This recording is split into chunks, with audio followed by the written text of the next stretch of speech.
অসম কবি সন্মিলনৰ এক সক্ৰিয় শাখা শিৱসাগৰ কবি চক্ৰৰ আজি দ্বিবাৰ্ষিক অধিৱেশন আৰু ৩৬ বছৰত ভৰি দিয়া শিৱসাগৰ কবি চক্ৰ সদৌ অসম কবি সন্মিলনৰ এক ঐতিহ্যমণ্ডিত আৰু শক্তিশালী এটা শাখা।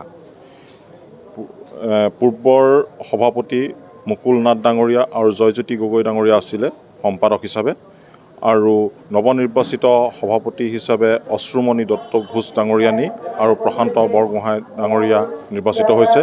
তেওঁলোকৰ নেতৃত্বত সদৌ অসম কবি সন্মিলনৰ আগন্তুক যি দ্বিবাৰ্ষিক অধিৱেশন অনুষ্ঠিত হ'ব, শিৱসাগৰ কবি চক্ৰই এক শক্তিশালী ৰূপে আৰু সুন্দৰভাৱে পৰিচালনা কৰি এখন সফল অধিৱেশন আমাক উপহাৰ দিব বুলি আমি আশা কৰিছোঁ। সদৌ অসম কবি সন্মিলনৰ প্ৰধান সম্পাদক হিচাপে আমি গৌৰৱ অনুভৱ কৰোঁ যে শিৱসাগৰ কবি চক্ৰই সদৌ অসম কবি সন্মিলনৰ বিভিন্ন গুৰু দায়িত্ব বহন কৰি অতীতৰ পৰাই আজিলৈকে ধাৰাবাহিকতা অক্ষুণ্ণ ৰাখিছে। আৰু শিৱসাগৰৰ জিলাৰ লগতে অসমত শিৱসাগৰ কবি চক্ৰই এক সুস্থ কাব্যিক আন্দোলন এটা ধৰি ৰখাত তেওঁলোকে বিভিন্ন পৰিকল্পনা আৰু চিন্তাৰে তেওঁলোক আগবাঢ়িছে।